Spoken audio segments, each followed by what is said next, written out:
Welcome to the Eldorado Mothers of Multiples Clothing and Equipment Sale 101 tutorial. This is to be used in conjunction with the C&E Sale Handbook to prepare for either the spring or fall sale that is hosted by the club each year. Please make sure that you have a copy of the C&E Sale Handbook to follow along, and I will highlight special notes after each section to recap. Okay, so how do you get started?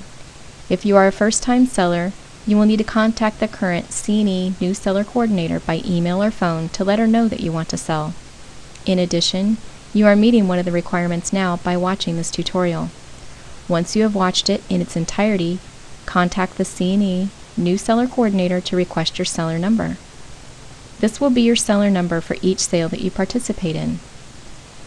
If you are a returning seller or if you are planning to work, please contact the C&E Sale Worker Coordinator. Please note that there are specific shifts that need to be filled before other positions are opened up. Please let the Worker Coordinator know what your availability is. Any and all flexibility, within reason, is greatly appreciated. As noted in the handbook, it is helpful when you're getting ready to tag your items to separate them by size and, if applicable, by gender. Remember that all items must be clean with no stains or holes. Any items that are brought to the sale and found to have stains or holes will be set aside and not placed on the floor for sale. These items will be returned to you after the sale. Play clothes that show wear may be sold, but just no clothing with stains or holes. Smaller items like t-shirts, onesies, or socks should be grouped together. For example, place 6 pairs of socks or 5 onesies together in a Ziploc bag. Shoes should be attached to their mate so that they are not separated. Moms who have same-sex children will want to be especially careful to ensure that there is one left shoe and one right shoe that are matched up. We've had situations where people have purchased shoes with either 2 right shoes or 2 left shoes. Using a zip tie works great to hold the shoes together. Putting shoes in a Ziploc bag is not recommended as they will slide off of the display area that they are in. Blankets should be draped over an adult hanger. Be sure to check any and all bibs for stains before selling. No car seats or booster seats can be sold at the sale. If any of these items are dropped off, they will not be put on the floor to sell. These are items that can be placed in the Big Tent Classified section at any time. All clothing items need to be on hangers. Make sure that all buttons, snaps, and closures are done on each article of clothing. If you do not have a pant hanger, simply use safety pins or clothespins to attach pants or shorts to hangers. Do not drape the item over a hanger as it will easily fall off. Also, straight pins should never be used on any items for sale. Put the item on the hanger so that it looks like a question mark when you are looking at the front of the item. If there are items that you definitely want to have sold together, place each item on its own hanger and band the hangers together tightly with a rubber band. Place one tag on the top item and clearly state on the tag that the item is to be sold together as a set, and state how many items are in that set. Seasonal items such as coats, jackets, costumes, swimsuits should be separated as they will be placed on a seasonal rack. All toys and equipment must be in working order and clean. There must be working batteries in the items that require batteries. They do not need to be new, but they do need to work as shoppers are looking for items that work. In addition, if there is a part of an item that is missing but is not vital, full disclosure is required. For example, a potty that has a sensor that makes music when it is used no longer works. However, the potty still works. Be sure to indicate that the sensor does not work on the tag. Do not sell items that are missing vital parts or pieces. No stuffed animals should be sold unless they are new or in like-new condition. Place puzzle pieces in a Ziploc bag and attach the tag to the back of the puzzle with packing tape, or securely wrap your puzzle in plastic wrap in both directions so that pieces cannot fall out. In the example shown, on wooden puzzles, blue tape can be used to secure the pieces. Scotch tape or packing tape placed over the pieces often results in the picture being ripped off of the puzzle pieces, rendering it useless. Suggestion for pricing your items. Items in great shape should be priced at about 30 to 50% of retail. Play clothes usually sell for $1 per item. Remember that people are shopping for a good deal. A $400 stroller will not necessarily sell for $200 at this sale. The better your item is presented, the better your items will sell. All items will be sold at the marked price. We will not allow haggling unless the seller is present. Please keep in mind when pricing your items to round to the nearest dollar. If you must use a fraction of a dollar, please do so in 50-cent increments. This will assist us greatly in the checkout process and when tallying tags at the end of the sale. Once the sale begins, you are not allowed to change prices on your items unless you are reducing the price. Simply cross out the original price with a black or blue pen and legibly write the new price next to it. Please only change the price once on the same tag. If you have reduced the price once and decide you want to reduce the price lower, a new tag must be used. Also keep in mind that once a sale starts, you are not allowed to add a red star to your tag. This is considered poor selling etiquette. To recap, preparing your items: separate items by size and gender. No holes or stains. Group smaller items together and sell as a unit. Attach shoes to their mate so that they are not separated. Drape blankets over an adult hanger. Check bibs for stains. No car seats or booster seats can be sold. Band twin sets together with a rubber band to ensure that they are sold together. All clothing items must be on a hanger. Place all items on the hanger so that it looks like a question mark when you're looking at the front. Seasonal items should be separated. Toys and equipment must be in working order and clean. Working batteries must be in all items that require batteries. If a non-vital item is missing or broken on an item, full disclosure is required. Do not sell items that are missing vital parts or pieces. No stuffed animals unless they are new or in like-new condition. Place puzzle pieces in a Ziploc bag or wrap the puzzle in plastic wrap. Price items 30 to 50% off retail. Round pricing to the nearest dollar. If you must use a fraction of a dollar, please do so in 50-cent increments. Once the sale has begun, you cannot change the price on your items unless you're reducing it, and do not add a red star to your tag once the sale has begun. There are 3 different tags that are used for the sale. It is important to understand the different tags to ensure that the proper tag is used on each item. The tags used for any item that can fit into a paper grocery bag is our 1-part white tag. You must fill out the size of the item, if applicable, and the price. You may put a description of the item on the tag if you wish, but it is not required. A detailed description is often helpful if the tag becomes separated from the item. Large items are those that will not fit into a paper grocery bag. These items require 2 tags. One is the long blue tag and the other is the red tag. Both tags must be fully filled out. The long blue tag has 2 sections that include the description, price, and seller number. The red tag remains on the item at all times and is used in the holding area to identify customer items on hold. When the item is taken to the holding area, the entire blue tag is removed from the item and given to the shopper. After the item is purchased, the lower half of the tag is given to the customer for pickup, which is why it is important that the tags are fully filled out. Keep in mind that the hold until information will be filled out by the volunteers working in the large items holding area. From 11:30 a.m. to 1 o'clock p.m., all items can be sold for half price. If you do not want your items to be sold at half price, you will need to put a red star on the tag by the price of the item. Any items that do not have a red star will be sold at 50% during the half price sale. For large items, the red star must be placed on the long blue tag. Also keep in mind that any items that are priced 25 cents and lower will not be sold at 50%. Clothing and other fabric items need to have tags attached with either a safety pin or a short pin from a tagging gun. Do not use straight pins. To attach tags using the tagging gun, make sure that you've removed the protective cover from the gun's needle.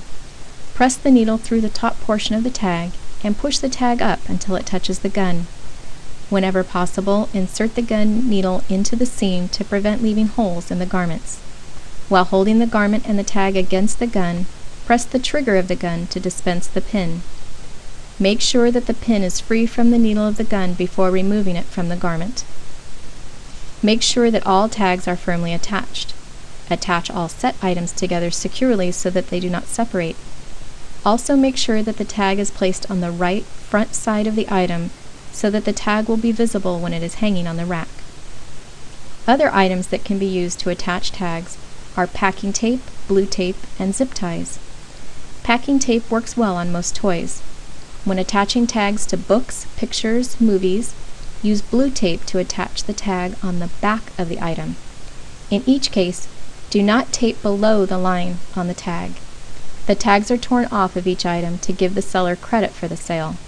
If the tag is taped at the top and the bottom, it is more difficult to remove during checkout, and the tag has a high risk of being destroyed in the process.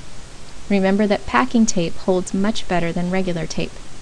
Place all tags on a flat surface if possible. Zip ties work well on shoes and other items that may be an odd shape or size. To reinforce the tag so that it does not rip easily with the zip tie, place packing tape on the top of the tag and then hole punch the tag before threading the zip tie through and attaching it to the item. Large items such as strollers or high chairs need to have 2 completely filled out tags on them, one blue and one red.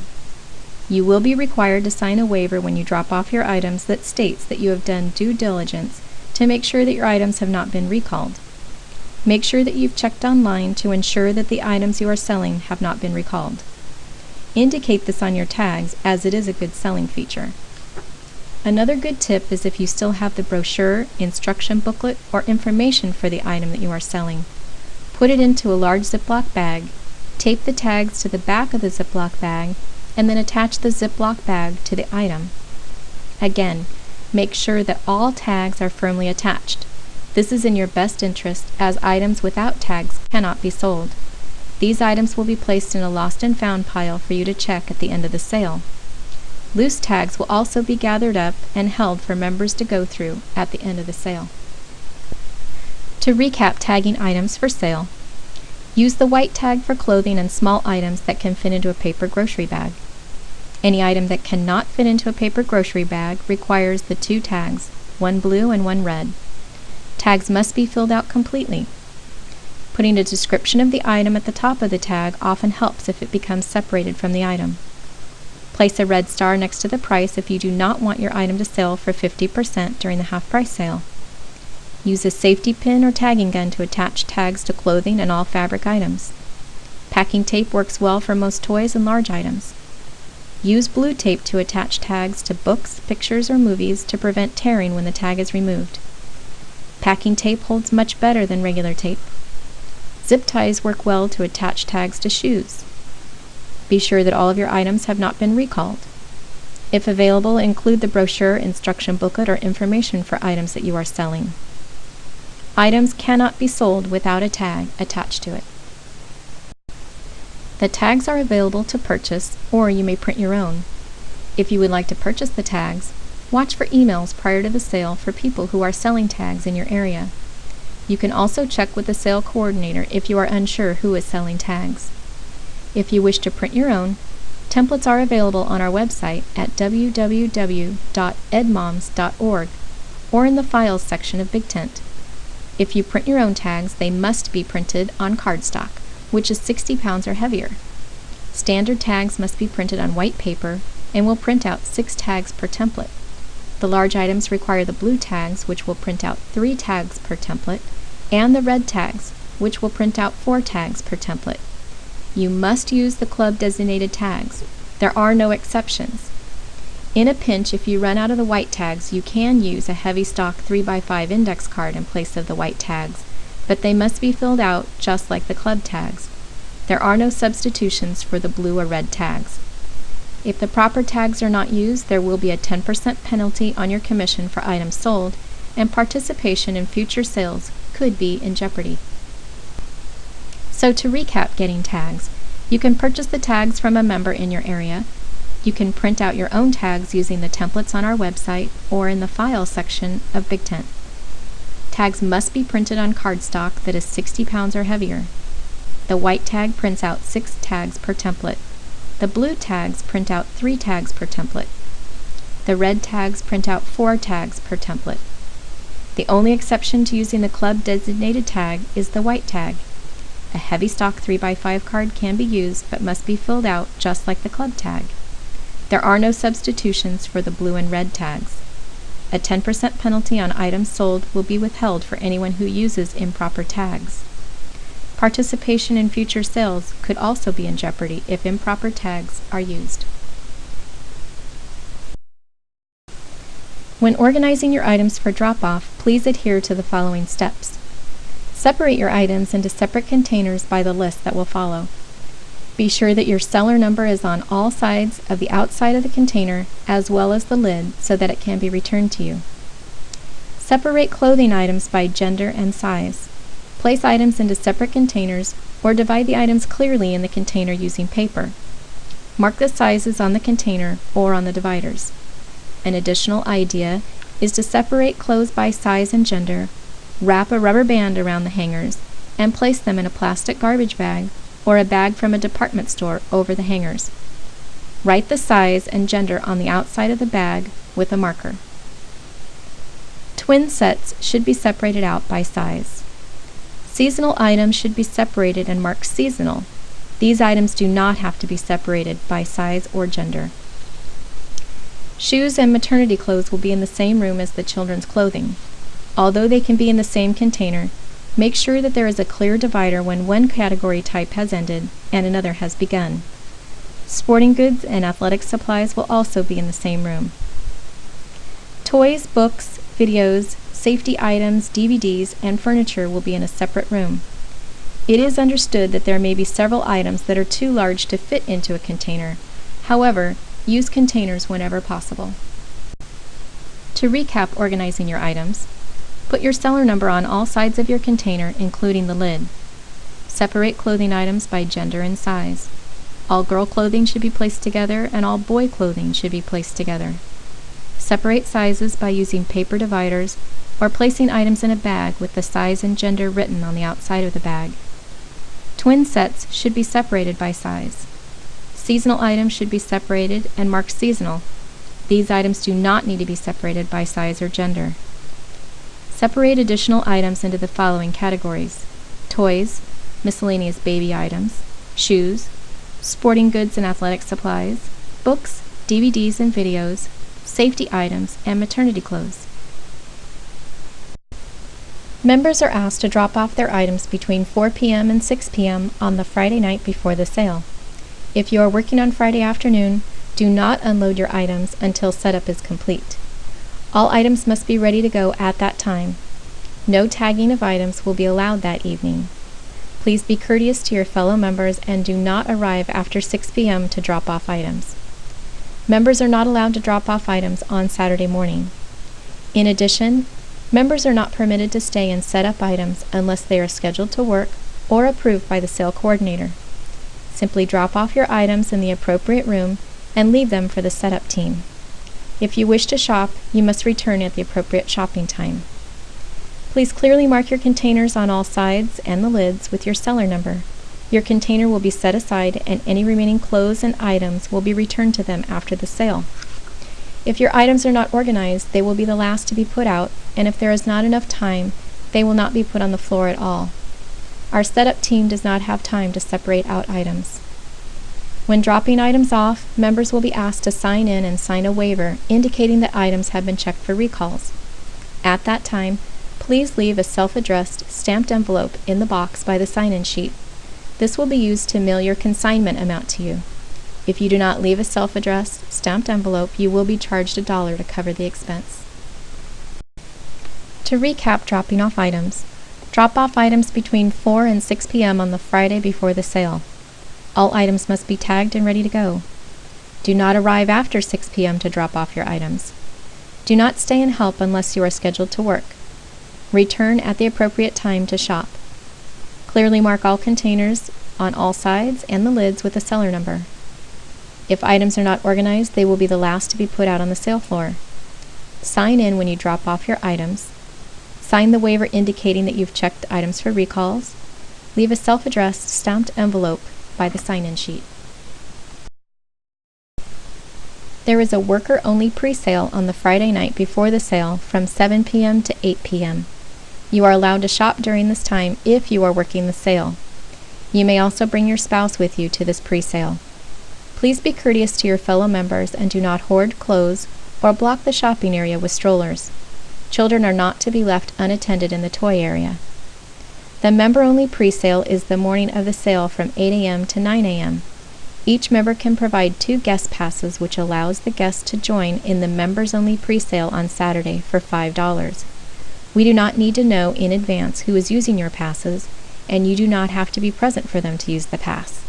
They will simply provide your name at the door and pay $5 each.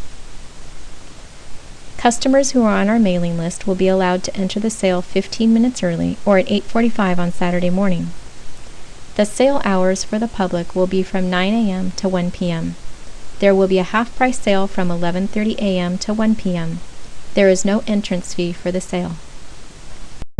To recap the pre-sale and sale dates and times, the worker-only pre-sale is on the Friday night before the sale from 7 to 8 p.m. Your spouse or significant other may join you for the worker-only pre-sale. Be courteous to your fellow members while shopping. Do not leave children unattended in the toy area.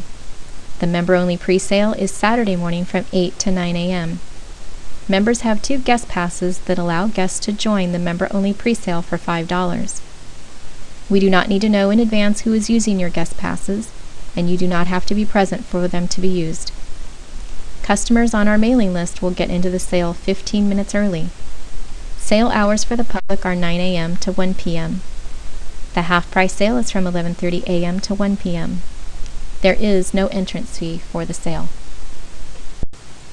For the extremely reasonable price of $10, members with businesses can participate by either placing their materials, such as a business card, brochure, or flyer, into the shopping bag, which will be handed out to hundreds of people who attend the sale. Or, for $10, you can set up a table outside and promote that way. Setup time is 7:30 a.m. and breakdown time is 12:30 p.m. The business must supply the table and it cannot be any longer than 6 feet. If you would like to promote your business in both manners, it would be $20. Any business, except those selling children's clothing, is welcome. If you work a 4-hour shift, you will receive an 80% consignment amount from your items sold. If you work 2 4-hour shifts, you will receive 85%. However, if you do not work the sale at all, you will receive only 60%. Checks will be mailed out approximately 2 weeks after the sale if you left a self-addressed, stamped envelope in the bin by the sign-in sheet. Members who are working the sale must wear a red t-shirt. There are red EdMoMs shirts available. If you do not already have one, please ask the sale coordinator for one. Sign in at the beginning of your shift. If you are unable to fulfill your work schedule, your spouse or significant other may work your shift for you. Workers' children are not allowed to be with them while they are working their shift. All items must be picked up between 2 p.m. and 3 p.m. on the day of the sale. If you do not pick up your items by 3 p.m., you will be penalized 20% of your commission. Remember that you dropped off items in 2 different gyms, and you will need to check both gyms to pick up all of your items. If you have any questions at all about these rules or guidelines, please contact the sale coordinator or the sale worker coordinator. This concludes the tutorial. Thank you so much for watching, and happy selling!